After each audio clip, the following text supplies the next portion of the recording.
Coucou,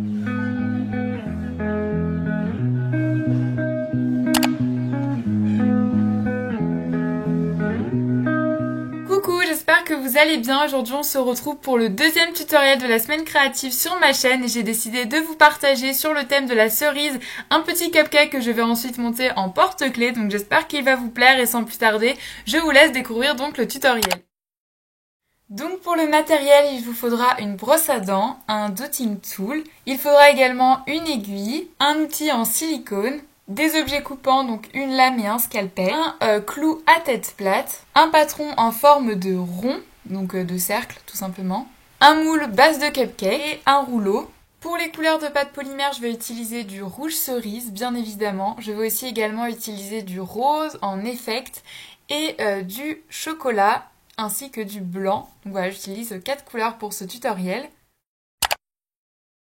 Donc nous allons commencer ce tutoriel. Donc pour commencer, vous allez mettre le rouge cerise dans votre moule base à cupcake, puis avec un rouleau aplatir pour avoir un côté bien lisse. Et ensuite avec un dotting tool, on va faire les petits rebords pour créer la petite caissette à cupcake justement. Une fois que tout le tour est fait, vous allez prendre du chocolat et l'aplatir sous forme de dôme avec vos doigts, puis ensuite avec un outil en silicone. Donc voilà, pour obtenir le dôme qui ira donc sur le cupcake.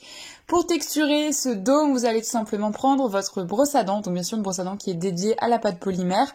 Vous vous en doutez qu'il ne faut pas se rebrosser les dents après avec. Donc vous appuyez bien sur toute votre dôme, voilà, pour créer l'effet un peu biscuit, gâteau.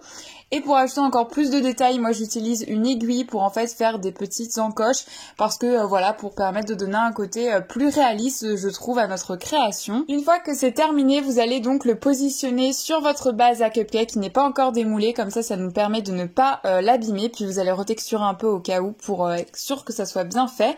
Et ensuite vous allez prendre de la pâte rose et l'aplatir avec un rouleau, puis mettre un petit patron que vous avez fait précédemment parce que moi les emporte-pièces n'étaient pas à la taille qui correspondait. Puis vous allez donc couper avec votre scalpel deux cercles, donc qui vont créer en fait les deux coques de macarons miniatures. Donc voilà, c'est pour ça que j'avais pas la taille adéquate dans mes emporte-pièces. Et ensuite vous allez donc enlever ces deux ronds miniatures et les texturer. Donc pour cela je viens prendre d'abord mon outil en silicone et reformer les angles pour que ça fasse un côté un peu plus arrondi. Et ensuite je vais prendre mon aiguille et à un tiers en fait de la hauteur, je vais tout simplement former un trait. Puis en dessous de son trait, je vais le texturer en formant des mouvements aléatoires en fait pour créer l'effet d'une coque de macaron. Et je vais reformer le trait par la suite pour être sûr qu'on le voie bien parce que je trouve que ça donne un meilleur effet. Mais après c'est à vous de décider. Et bien sûr vous faites ça tout autour et vous faites ça pour vos deux coques de macaron. Ensuite vous allez prendre votre pâte chocolat à nouveau et on va venir en fait créer l'intérieur du macaron. Donc pour cela vous allez l'aplatir assez finement. Donc pour cela vous allez prendre votre patron et vous allez couper donc l'excédent. Donc voilà tout le contour. Vous allez reformer tout ça avec un outil en silicone pour le faire un petit peu plus petit pour qu'il rentre dans les coques de macarons.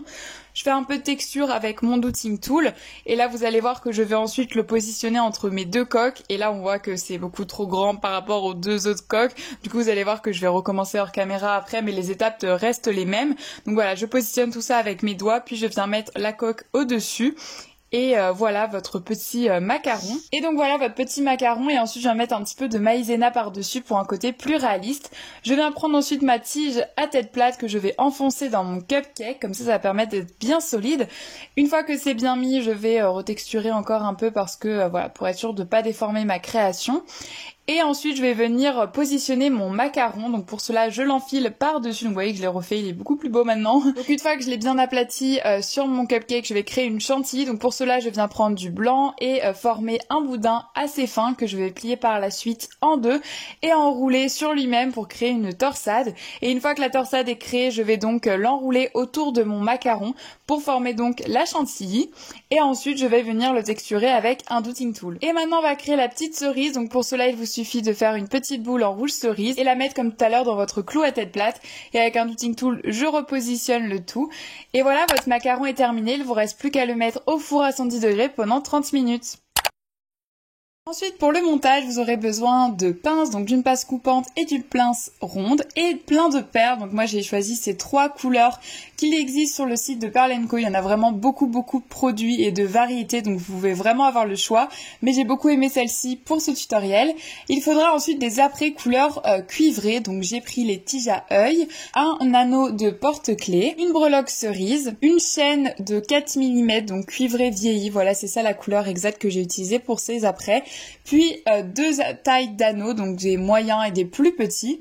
Donc pour commencer, vous allez couper votre chaîne d'extension, enfin la chaînette que vous allez couper pour former votre porte-clés. Vous allez ouvrir un anneau, venir y mettre votre chaîne, puis ensuite mettre l'anneau de porte-clés et refermer le tout. Comme ça, vous avez votre base de porte-clés. Et ensuite, vous allez venir ouvrir un autre anneau et y mettre la chaînette, mais de l'autre sens, puis votre création qui est cuite et vernie. Donc voilà le résultat de base. Et ensuite, pour le décorer, vous allez à nouveau ouvrir un anneau, y mettre la breloque et le mettre ensuite sur votre porte-clés.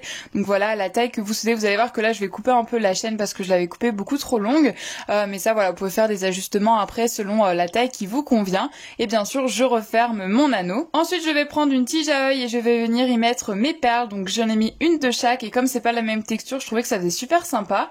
Ensuite je vais plier cette tige, couper l'excédent et replier en forme de boucle, puis l'accrocher sur mon support de porte-clés. Et une fois que tout est accroché, voilà le résultat final. Votre porte-clés est donc terminé. J'espère que le résultat vous plaît. En tout cas moi j'ai beaucoup aimé utiliser ces couleurs d'après cuivre vieilli. Je trouve que ça changeait d'habitude et ça allait super bien avec la cerise. N'hésitez pas donc à liker cette vidéo et à me laisser un petit commentaire si cette création vous plaît. Et on se retrouve dans 2 jours pour le prochain tutoriel sur ma chaîne. Bye!